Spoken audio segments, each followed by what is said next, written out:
Bismillahirrahmanirrahim. Assalamualaikum warahmatullahi wabarakatuh.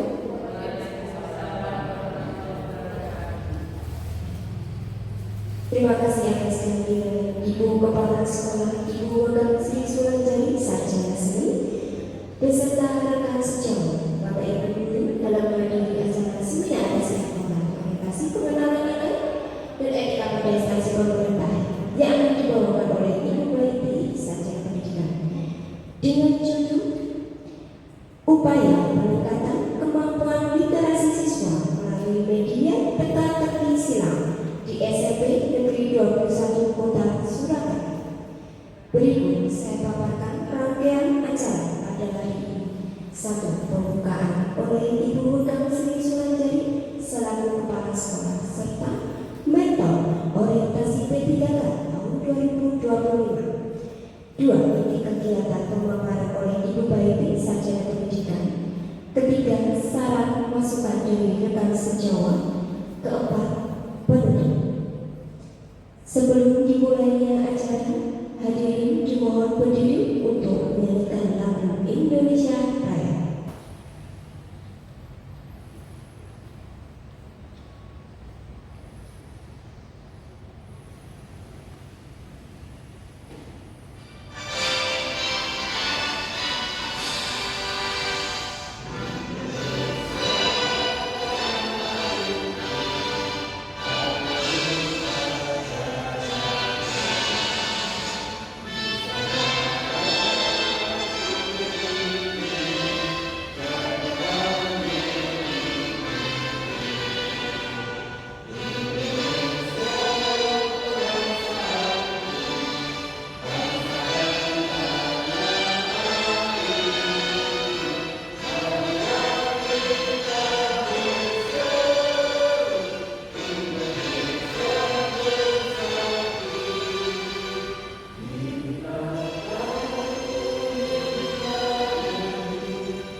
Hadirin dipersilakan kembali.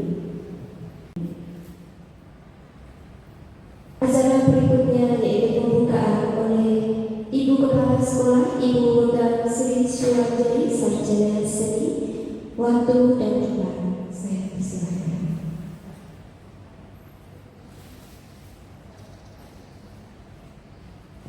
Baik, terima kasih Bu Tina. Bismillahirrahmanirrahim. Assalamualaikum warahmatullahi wabarakatuh.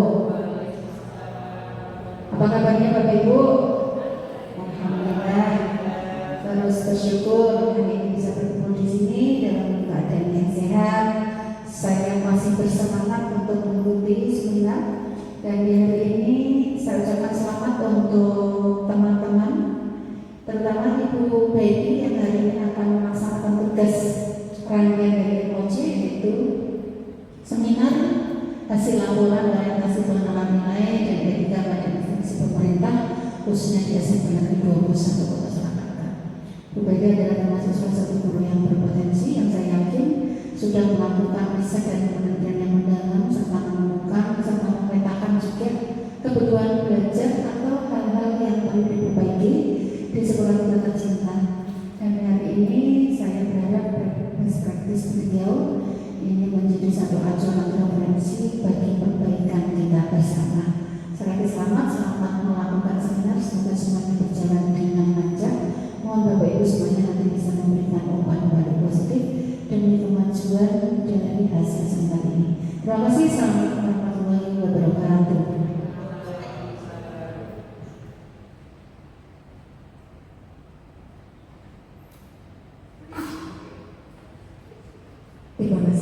sambutannya Ibu Kang Sri Sulanjari untuk acara selanjutnya, yaitu inti kegiatan pemaparan seminar oleh Ibu Baiti, Sarjana Pendidikan. Waktu dan tempat saya persilakan.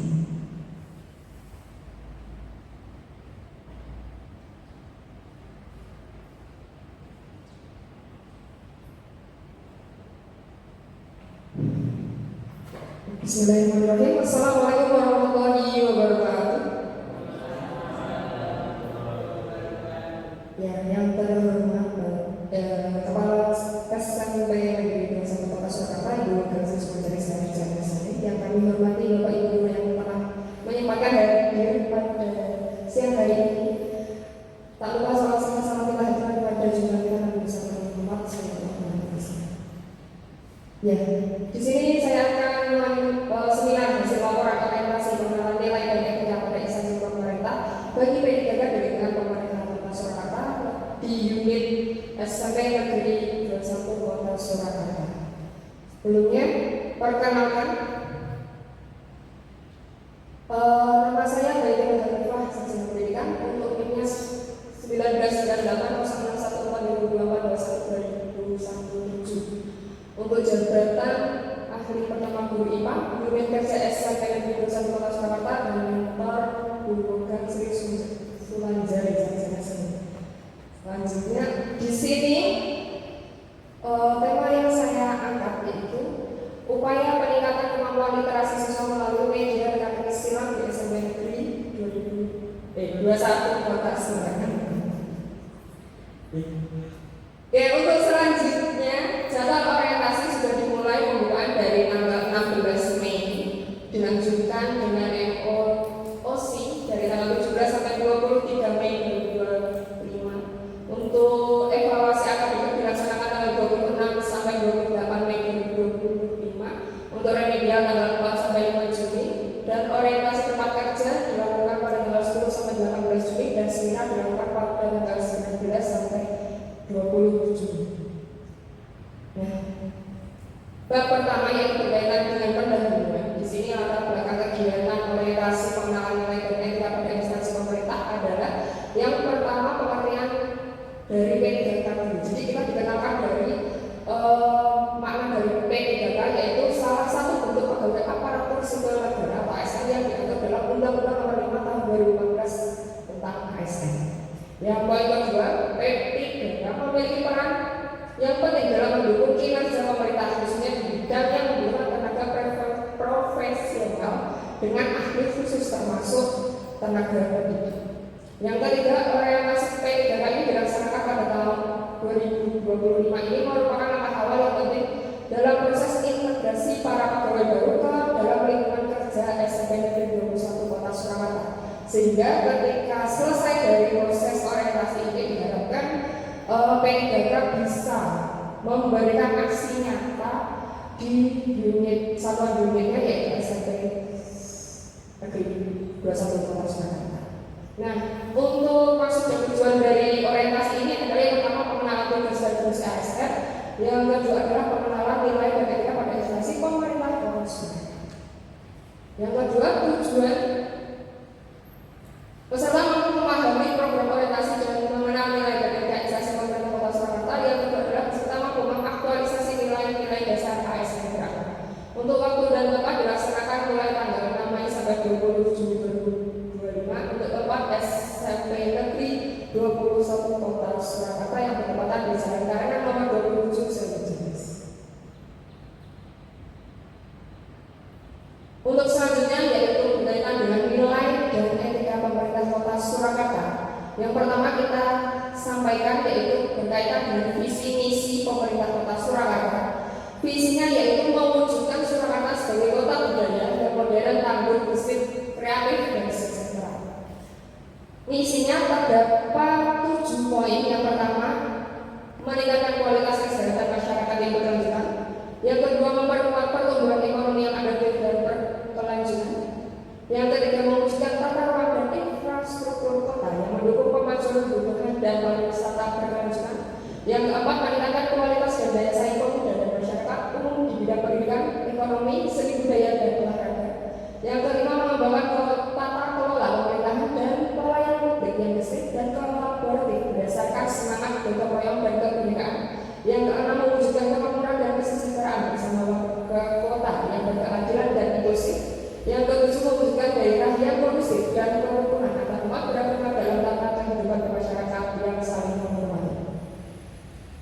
Untuk SOTK OPD Kota Surakarta dipimpin langsung oleh Bapak Wali Kota dan jajarannya, di mana salah satu bidang yang meliputi kita adalah Dinas Pendidikan.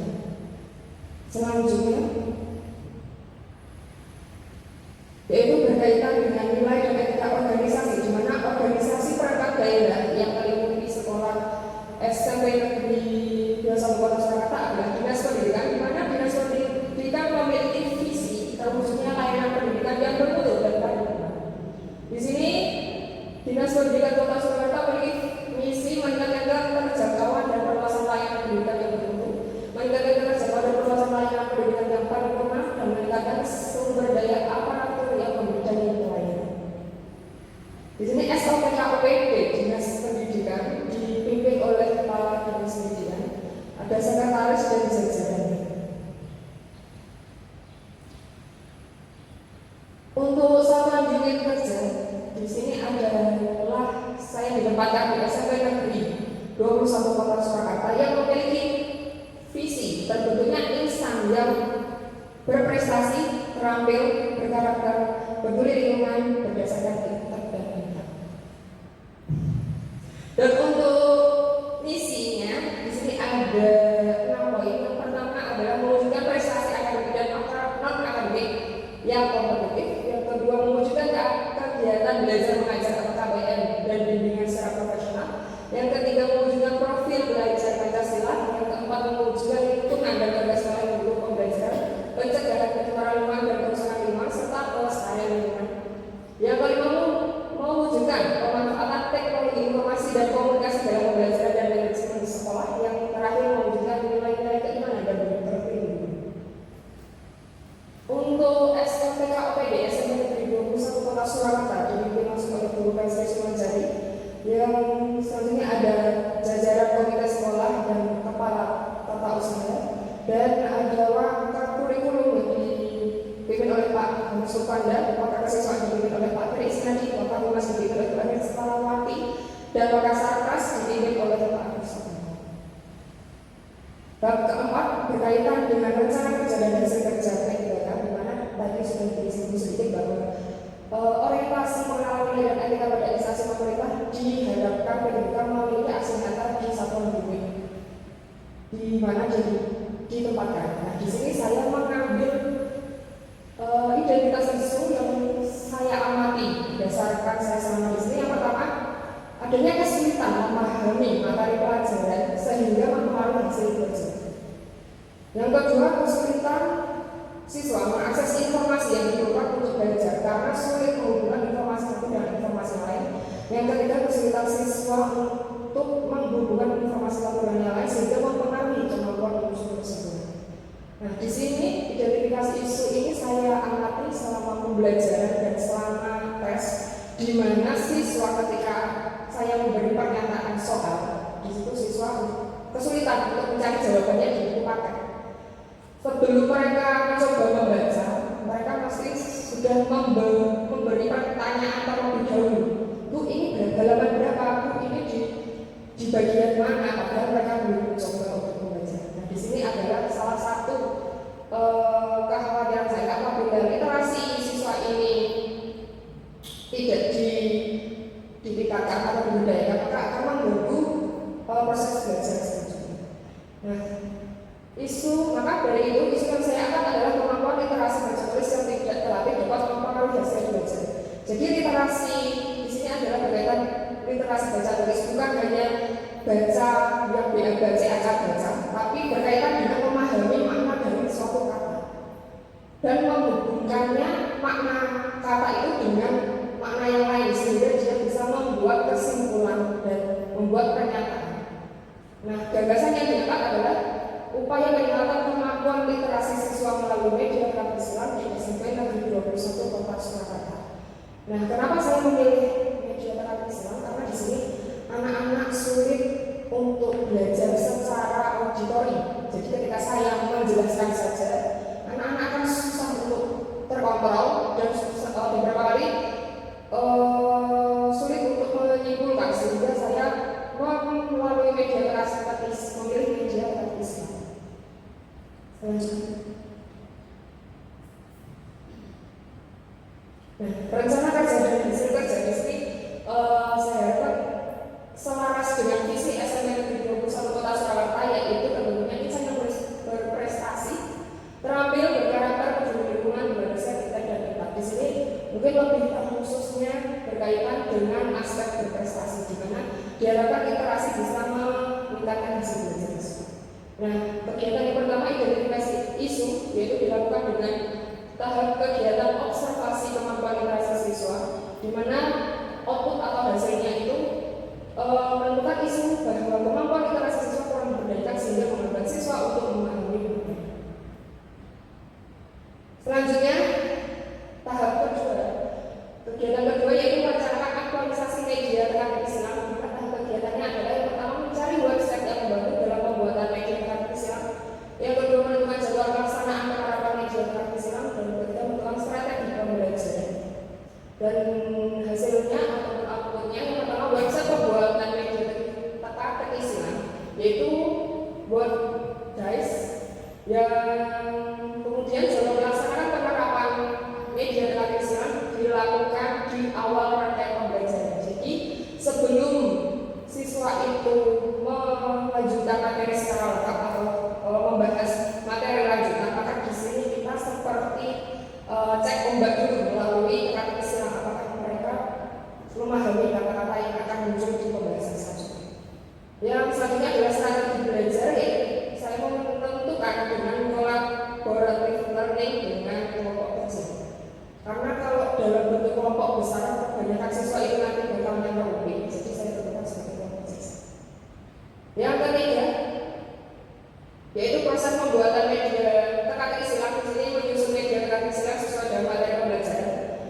Dan hasil outputnya adalah media terkait Islam dan materi yang sudah saya lakukan di kelas 7, yaitu di materi ekosistem, fasilitas penduduk dan tata surya. Di kelas 8 itu di bab unsur dan senyawa dan struktur lapisan bumi. Dan untuk tahap keempat yaitu mengaplikasikan media terkait Islam dalam pembelajaran. Di sini saya lakukan di awal pembelajaran dengan memanfaatkan media terkait Islam sehingga siswa mau tidak mau membaca buku paket minimal. Dan hasil outputnya yang pertama adalah terbentuknya pembiasaan pada siswa untuk membaca. Jadi yang tadinya sebelum pembelajaran itu banyak tanya, Bu ini halaman berapa, Bu ini di mana? Sekarang mulai terbiasa ketika saya beri kata-kata Islam, mereka sudah langsung membuka bukunya dan membuka bab yang dipelajari hari ini. Yang kedua, perubahan sikap yang menunjukkan kemampuan literasi baca tulis. Seperti yang pertama, menggunakan sumber informasi yang lebih baik. Jadi ketika dia membuka buku paket, itu langsung to the point, tidak detail-detail seperti sebelumnya. Yang kedua, membaca dengan lebih efektif sehingga proses penyelesaian terkait Islam yang tadinya butuh 3 jam pelajaran, untuk saat ini hanya butuh 1 jam pelajaran sudah selesai, dan dalam satu pertemuan itu sudah bisa dilakukan diskusi dan pembahasan.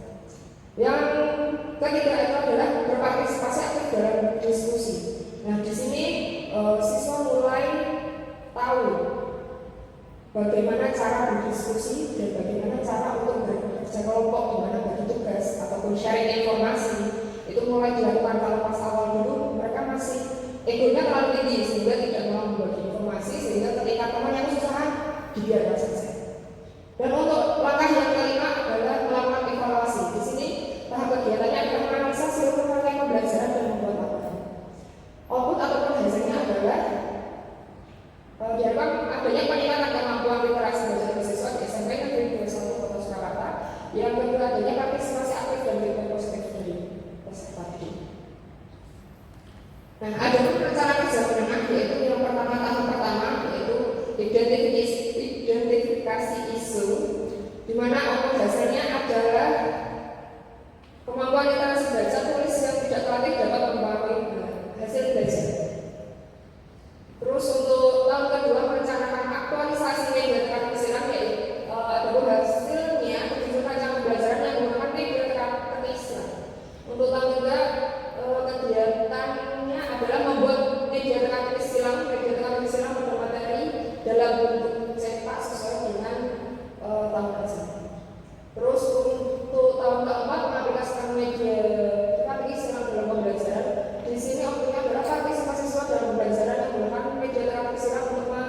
peningkatan literasi bagi siswa.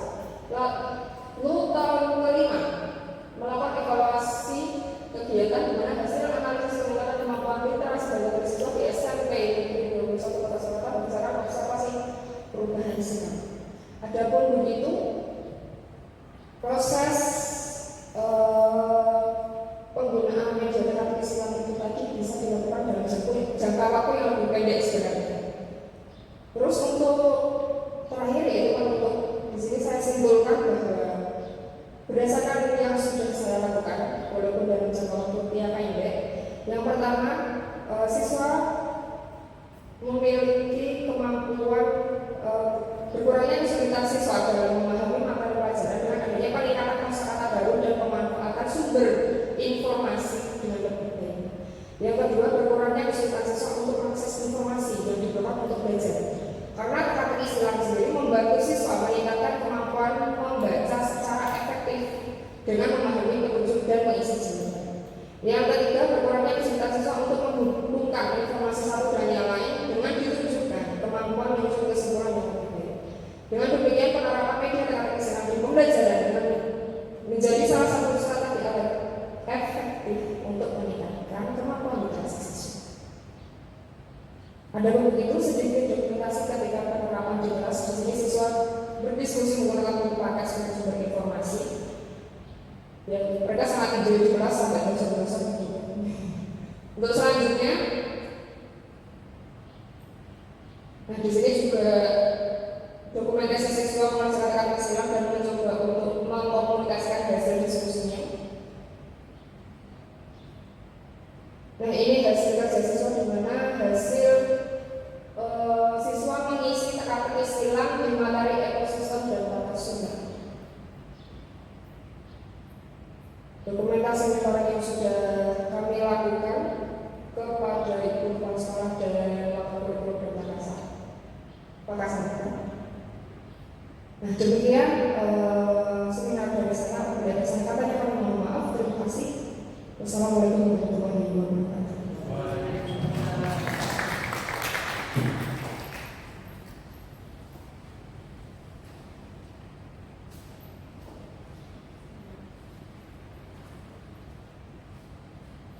Terima kasih atas paparan dari Ibu Bayanti, Sarjana Pendidikan.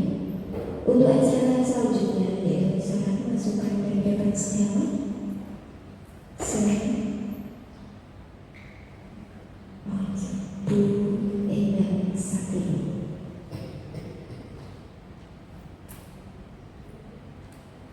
Assalamualaikum warahmatullahi wabarakatuh. Untuk Bu Baiti, di sini saya cuma sedikit bertanya. Pada saat pertama panjenengan melaksanakan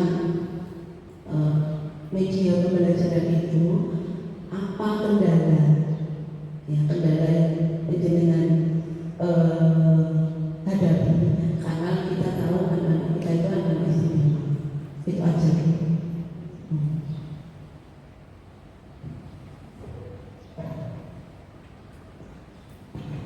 Ya, terima kasih Bu atas pertanyaannya. Hal pertama yang menjadi tantangan saya ketika menghadapi anak-anak yang sangat istimewa ini adalah ketika anak-anak diminta untuk diskusi. Jadi yang awalnya itu saya memiliki harapan dengan diskusi itu bisa saling membantu, tapi ternyata malah ada yang hanya mengandalkan satu temannya saja, ada yang malah berhenti, ada yang malah tidak mengerjakan sama sekali, atau mungkin malah mengerjakan dengan teman yang lain. Nah itu adalah kreativitas anak-anak. Tapi disitulah menjadi evaluasi saya sendiri bahwa ketika melaksanakan pembelajaran yang berorientasi kolaboratif, anak-anak dibatasi dengan jumlahnya.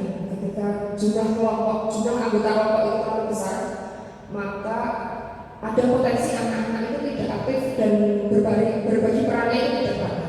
Jadi saya menjadikan kelompok kecil kayak di mana satu kelompoknya hanya 2 sampai 3 orang saja, di mana di situ anak-anak memiliki tanggung jawab. Ketika hanya salah satu yang kerja, mesti satunya merasa minder atau merasa tidak berguna. Nah, ya.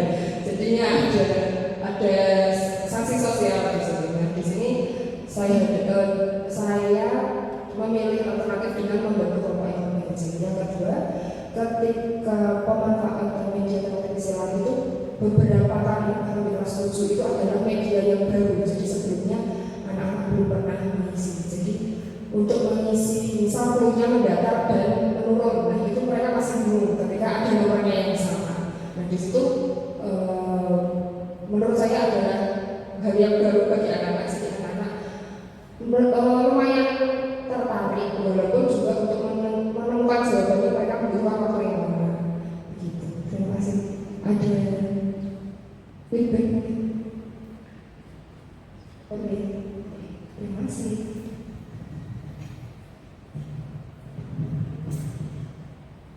Atau ada saran masukan dari rekan sejawat yang lain atau dari Ibu Boga? Baik, selanjutnya Bu Betty, upaya peningkatan kemampuan literasi siswa melalui media televisi silang di SMP 21 Kota Surakarta. Literasi saat ini menjadi satu kemampuan yang tetap harus dimiliki oleh semua peserta didik, dan literasi kita meningkat memang di tahun ini, tetapi masih pada menyentuh angka yang cukup baik ya. Harapan kita akan menjadi angka yang sangat baik, dan dengan media televisi silang ini menjadi satu hal yang menarik karena anak-anak selama ini kalau sudah dihadapkan dengan literasi bacaan yang banyak itu udah nyerah duluan. Apa yang kuat juga. Tapi dengan media televisi ini saya yakin anak-anak akan tertarik untuk meningkatkan kemampuan literasinya. Terima kasih Bu Betty untuk best practice-nya. Sekali lagi saya juga menunggu rencana tindak lanjut dari apa yang panjenengan lakukan, jangan hanya berhenti sampai di sini, tapi ayo kita kolaborasikan dengan teman-teman dan dikembangkan inovasi. Sekali lagi terima kasih. Selamat untuk teman-teman semuanya. Nilai sudah saya sampaikan. Alhamdulillah nilai semuanya sangat baik dan memuaskan. Tapi terima kasih. Sampai di tahun ini, semoga semuanya berjalan lancar sampai panjenengan nanti dikukuhkan menjadi ASN penuh, ya, ASN penuh dengan hak yang dimiliki oleh ASN yang lain, dan tentu saja monggo juga ditingkatkan pendidikan. Terima kasih untuk teman-teman, terima kasih Bu Nina. Assalamualaikum warahmatullahi wabarakatuh. Untuk acara selanjutnya yaitu penutup. Terima kasih Bapak Ibu, rekan sejawat yang menghadiri acara seminar Singapura orientasi pengenalan nilai dan etika pada instansi pemerintah bagi P3K di lingkungan pemerintah Kota Surakarta. Terima kasih. Wassalamualaikum warahmatullahi wabarakatuh.